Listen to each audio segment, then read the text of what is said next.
অনেকেই মনের মধ্যে প্রশ্ন যে নবীর উম্মত ছাড়া একটা প্রাণীও বেহেশতে যাবে না, জান্নাতে যাবে না, তাইলে অন্য অন্য নবীরা কি জান্নাতে যাইব না? আমার তো বান দিব, ওই যে ইউটিউবে সব রেকর্ড হইতেছে। অন্য অন্য নবীরা সব জান্নাতে যাইব, পয়গম্বররা জান্নাতে যাইব, কিন্তু নবীর উম্মত হইয়া আখেরি জামানার পয়গম্বরের উম্মত হইয়া তারপরে জান্নাতে যাইতে হইব। এর আগে জান্নাতে যাওয়ার কোনো কায়দা নাই। আমরা কোন নবীর উম্মত হইছি আমরা তো বুঝি না। আল্লাহ পাক একজন নবী যখন মাতৃগর্ভে থাকতো তখন আল্লাহ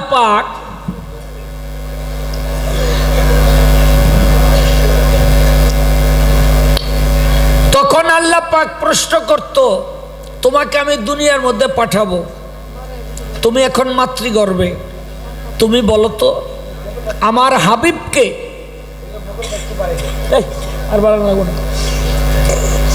আমার হাবিবকে আমি যদি তোমার সময়ে পাঠাই তুমি কি করবা? তখন প্রত্যেকটা নবী ওয়াদা করছে যে আমার সময়ে আপনার হাবিব এই ধরাধামে আসলে আমরা আমাদের নবুয়তি ছাইরা দিয়া তার উম্মত হয়ে যাব।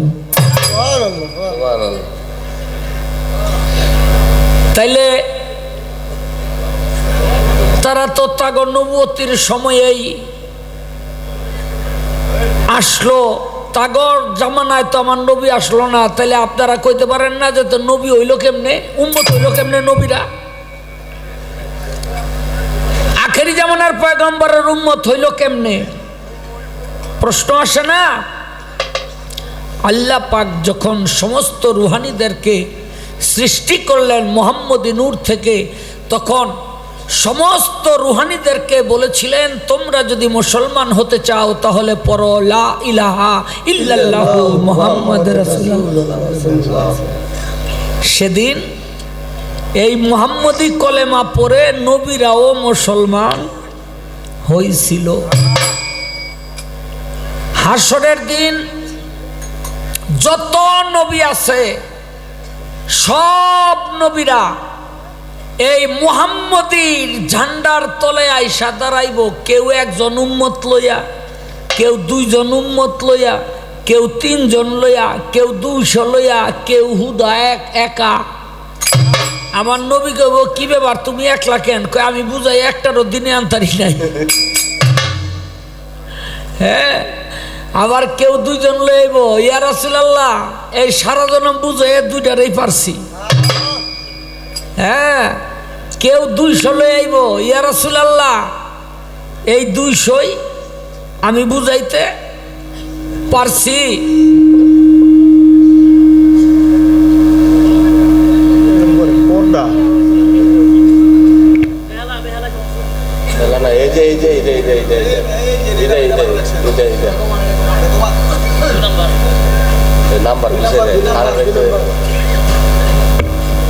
হ্যালো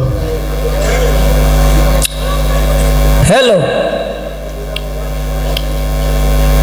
কি কইলাম রে?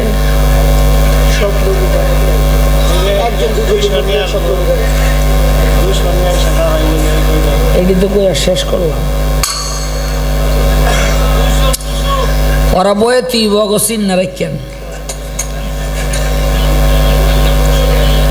হ্যাঁ,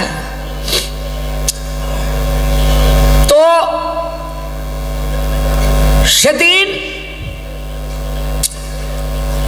আল্লাহর রসুলের মুহাম্মদীর ঝান্ডার তলে না দাঁড়াইয়া কেউ জান্নাতে যাইতে পারবে না। আমাদের মধ্যে একটা জিনিস প্রচলিত আছে, আমরা অনেকেই জানি না। হ্যালো, তখন মেশিনপত্র ভালো কিন্তু তোরা পরিচালক ভালো না, এই জন্য তখন খালি ডিস্টার্ব দেয়। এটা সাউন্ড ইঞ্জিনিয়ার লাগে এটা চালাইতে। এই আমরা অনেকেই জানি ইদ্রিস নবী বলে বেহেশতে গিয়া বয়ে রয়েছে, অথচ আল্লাহ পাক পরিষ্কারভাবে ঘোষণা করছে আমার হাবিবের আগে জান্নাতে যাওয়ার সুযোগ কারো হবে। কথাটা ঠিক কিনা? আচ্ছা, আল্লাহ কি তাহলে মিছা কথা কইল যে ইদ্রিস পয়গাম্বর জান্নাতে গিয়ে বয়ে রয়েছে? ইদ্রিস পয়গাম্বর জান্নাতে গিয়ে বয়ে রয়েছে, এইটাও ঠিক। আল্লাহ হাসা কথা কইছে, এইটাও ঠিক। এটা কেমনে ঠিক হইব? দেখেন, আজরাইলের লগে ছিল বন্ধুত্ব। কার? ইদ্রিস নবী। একদিন জান কবজ কইরা যায়, আর ইদ্রিস নবী ওই আজরাইল মনে মনে কয় দোস্তের একটু দেখে আহি। এই পৃথিবীতে কেউ আজরাইলের লগেও বন্ধুত্ব করে? হ্যালো, অনেকে এটা কমাই দিছ। Hello hello hello hello hello hello এরকম করে কেন বুঝতেছ? হ্যাঁ,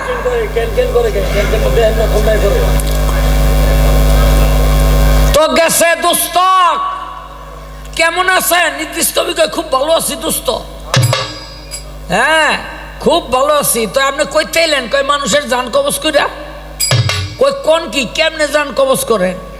কয় থাপাদা ধরি হেসরে মেসরে রুহুলেহি। হ্যাঁ, আবার একটা বুরুজ বাইর করছে। কয় কোন রুহু যদি মনে করে না কেরে ভিতরে এখন এনে গিয়া পলায়, আড্ডা লাগুন না পাইতে বুরুজ মারি। হ্যাঁ, এই বুরুজ দিয়া টাইম না ঘুরটা এরপরে লহি অনেক কষ্ট পায়। কয় তো আমার জান কবজ যখন করবেন তখন কেমনে? কয় হায় হায় কোন কি দোস্ত, আপনার জান যখন কবজ করুম আমি তো করুম, আপনি আমার দোস্ত না? মার কুলের শিশু যেমন হুইয়া হুইয়া দুধ খায়, আপনার দুধ খাওয়ার মতো আরাম পাইবেন। ইদ্রিস নবী কয় তাইলে আমার একটু কইরা দেখান তো। আরে কেডা রে?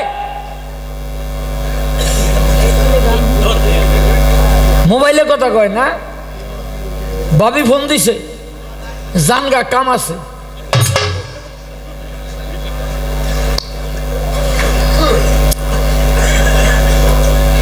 তাই আজরাইল কয় দোস্ত রেডি হয়ে যান।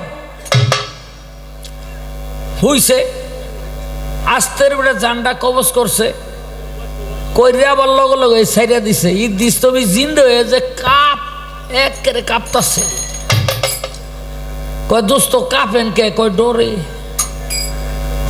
কয় যেভাবে আপনার জান কবজ করছি আমার জীবনে আমি এত আরাম দিয়া কেউ জান কবজ করি নাই। কয় কোন কি দোস্ত, যেই ভয়টা আমি পাইছি এইটাই যদি আরাম হয়, কষ্ট না জানি কত কষ্ট। হ্যাঁ, তা দোস্ত আমার একটা কথা। কয় কি? আপনি যদি আমারে জান্নাতটা একটু ঘুরে ঘুরে দেখাইতেন তাহলে আমি একটু আরাম পাইতাম। আজরাইল কয় দেখেন দোস্ত, জান্নাতে তো আপনারা নিতারম না, কারণ ওখানে যাওয়ার পারমিশন নাই। তবে জান্নাতের ভিতরে একটা বারিন্দা আছে, বারিন্দা বুরিন্দা দিয়ে আপনারা ঘুরে ঘুরে আলতারুম। তাও আমি যাইতারুম না, তাও আমি যাইতে পারুম না, আপনি পারবেন। তো আজরাইলে নিয়া লগে কইরা ওই জান্নাতের দারোয়ানরে বাউ করছে, এই আমার দোস্ত লাগে, তুই একটু ভিতরে লইয়া যা। তবে দোস্ত একটা কথা, আপনি যাইবেন ঘুরে ঘুরে কিন্তু আইয়া পড়বেন, আপনি কিন্তু থাকতে পারবেন না। কয় ঠিক আছে। গেছে ঘুরে ঘুরে আইছে, আইয়া কয় লন দোস্ত দেখছি খুব আরামের জায়গা, এখানে যারা থাকবো খুব ভালোই থাকবো। তো 10-15 কদম আগে বাড়ছে, হঠাৎ করে কয় দোস্ত হায় হায় ভুল তো একটা করে আলেছি। কয় কি? কয় গেটের ভিতরে তো আমি জুতো থুয়েছি। কয় যান যান তাড়াতাড়ি যান। তাড়াতাড়ি গেছে, গিয়া এখন আর বাইর হয় না। কয় বাইরন? কয় না, আগের বার জবান দিছিলাম বাইরম, এইবার তো আর জবান দেই নাই বাইরম, আমি ভিতরেই থেকে যাব। এর সাথে আমলে এক বেটা থাকে হইলো ওই ম্যাচের মধ্যে, ওই যে এর সাথে মার্শাল্লো দিল, ওই যে কারফিউ কারফিউ। হ্যাঁ, রাইতে কেউ বাইরে পারবে না, দেখলেই গুল্লি। তাই বেড়ায় করছে কি, ওই রাস্তার পাশে ঘর, পাশে ড্রেন, ওই ড্রেনের মধ্যে মোদবার বইছে, শীতের দিন। আর পুলিশে ধরছে, ওট কি তুই কারফিউ ভঙ্গ করছ, লয়ে যাবো। অনেক বুঝাই শুনে হাতে ভাই ধরা, ভাই এটা আমার ঘর, দরজাটা খোলা, আমার জামাটা লইয়া ভাই রই। কয় তুই তাড়াতাড়ি যা। গেছে তাড়াতাড়ি গিয়াই দরজা দিছে, কয় বাইর, কয় বাইরে হন দেবে না, কয় বেটা বাইর, কয় বাইরে হন দেবে না, কয় বেটা বাইর, কয় বাইরে হন দেবে না, কয় কেন, কয় বাইরে কারফিউ। পুলিশে কয় হাসাই তো, বাইরে তো। ইদ্রিস পয়গম্বর কয় বাইরও না। হ্যাঁ, কুল্লে নাফসেন জায়গাতেল মউত, মরণের স্বাদ গ্রহণ করছি। আর হনে জান্নাতের বারিন্দার মধ্যে বইয়া রইছি, ভিতরে না ডক্তারি, হেনতে আরামটা কম নি। এই সিনেমা হল যখন আগে চলতো, হ্যাঁ, অনেক রে আমি দেখছি সিনেমা হলের ওয়ালের পাশে কান লাগাইয়া এরপরে ডায়লগ হতো। কারণ ভিতরে যে ঢুকিয়া সিনেমা দেখবো, টেহা তো নাই টিকেটে। হেডু একটা আধা সিনেমা দেওয়া হয়ে যেত, কি কর। হ্যাঁ, আর বাইরে হইল না। হাসরের দিন এই ইদ্রিস পয়গাম্বরও বাইরেইব, ইদ্রিস পয়গাম্বর বাইরেইব। আল্লাহ পাক সর্বপ্রথম আমার রাসূলকে জান্নাতের মধ্যে দিয়া তারপরে বলবে যে তার উম্মত যারা পছন্দের তারা জান্নাতে যাইব। এরপর হলো নবী গো সিরিয়াল। এটা চারটিখানি ব্যাপার না। সর্বপ্রথম আমার নবী করিম সাল্লাল্লাহু আলাইহি সাল্লাম যাইব। এখন যেই নবী অন্য অন্য নবীরও নবী, যেই নবী অন্য অন্য নবীরও নবী, সেই নবীর উম্মত হইতে আমরা যদি এই সময়ে জন্ম না ধরতাম, তার আগে জন্ম নিতাম, তাহলে তো এই নবীর উম্মত হইতে পারতাম না, পারতাম? আচ্ছা, এই যে সেই শ্রেষ্ঠ নবীর সময়ে জন্ম ধরছি, এই জন্য সেই রসুলের প্রতি আমাদের কৃতজ্ঞতা স্বীকার করা উচিত না, শুকরিয়া জানানো উচিত না? কিন্তু আমাদের কিন্তু সেই শুকরিয়া নাই। আরে আল্লাহ কি কইছে, খাবি একটু বিসমিল্লাহ কইয়া খা, খাওয়ার পর একটু আলহামদুলিল্লাহ কই, এটু কইতেও আমার নবী কি কইছে, লা ইলাহা ইল্লাল্লাহ মুহাম্মাদুর রাসূলুল্লাহ কইয়া হইয়া থাক। যদি তোর কোনো আমল মাবুদের দরবারে কবুল না হয়, আমি মাবুদরে কমু, লা ইলাহা ইল্লাল্লাহ মুহাম্মাদুর রাসূলুল্লাহ কইছে জান্নাতে দাও, এটা আমার উম্মত।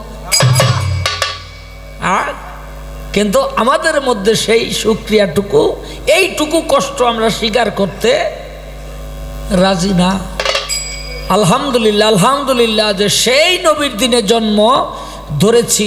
আমি একটা গান করি, পরে তার প্রশ্নের জবাব করি।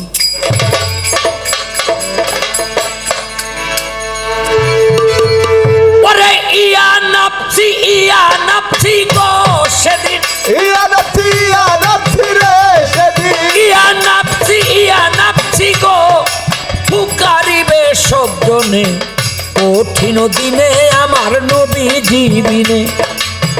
নাই কোনো বন্ধু গো, নাই দরদি নাই, কঠিন দিনে আমার নবী জীবিনে।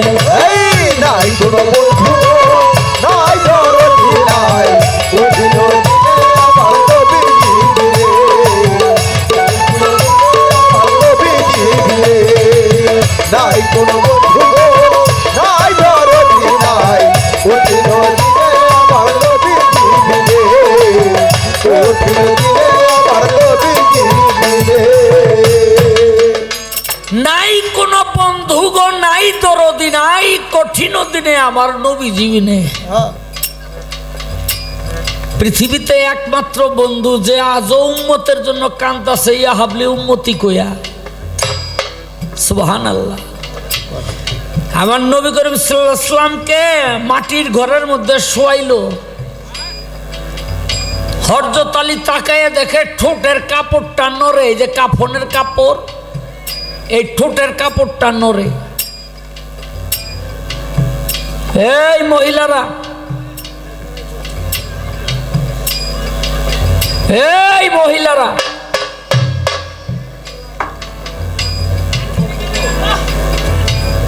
ঠোঁটের কাপড়টা নড়ে। হযরত আলী বলে এটা কি বাতাসে নড়ে? অন্য কোনো কাপড় তো নড়ে নাই, ঠোঁটের এখানের কাপড়টা নড়ে কেন?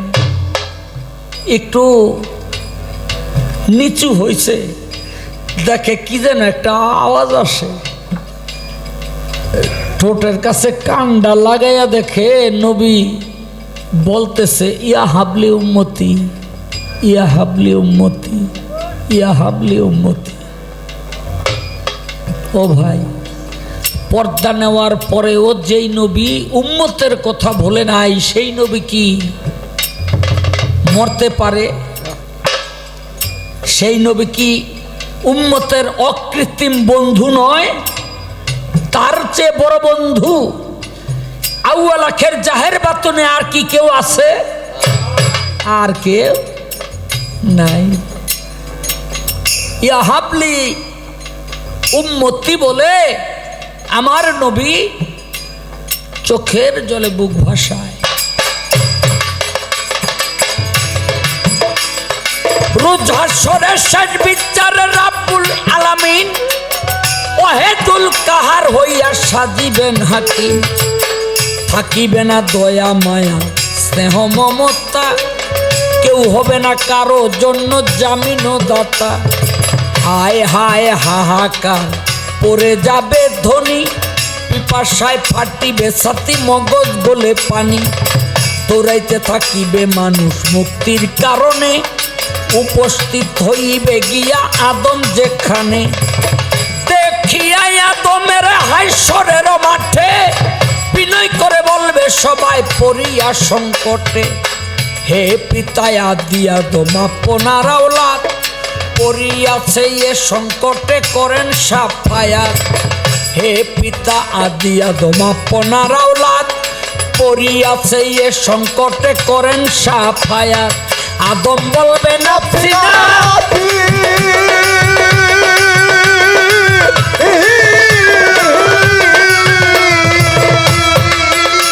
ওরে আমি পাপী কন্দম খাইছি রে। আদম বলবে নাফসি নাফসি,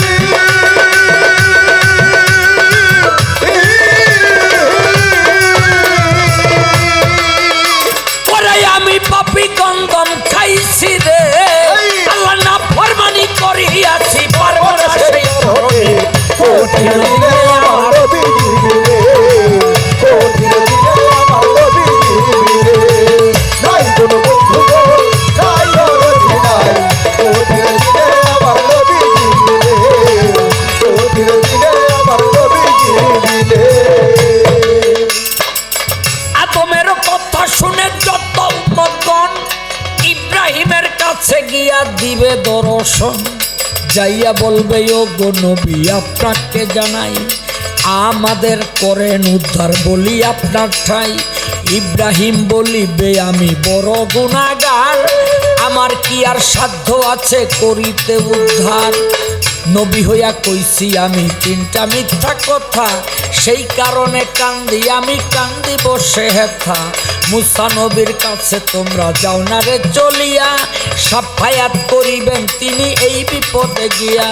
এই কথা শুনিয়া উম্মত কি কাজ করিবে, মুসা নবীর কাছে সবাই চলিয়া যাবে। যাইয়া বলবে ও গো মুসা আপনাকে জানাই, আমাদেরকে করেন উদ্ধার বলি আপনার ঠাই। মুসা বলবে আমি পাপী বড় গুনাহগার, আমার কি আর শক্তি আছে করিতে উদ্ধার। মুসা বলবে আমি পাপী বড় গুনাহগার, আমার কি আর শক্তি আছে করিতে উদ্ধার। বিনা দোষে এক ব্যক্তিকে করিয়াছি খুন, আমার পাপের সাজা বুঝি দোজখের আগুন। বিনা দোষে এক ব্যক্তিকে করিয়াছি খুন, আমার পাপের সাজা বুঝি দোজখের আগুন। মুসা বলবে নাফসি নাফসি,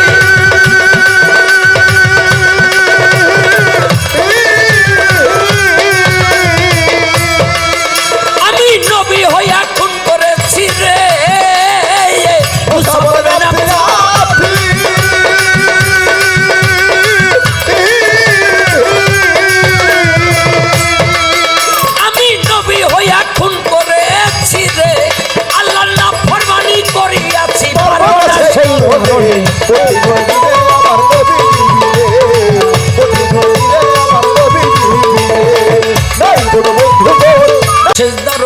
ওরে ওরে ইহাবলি উম্মতি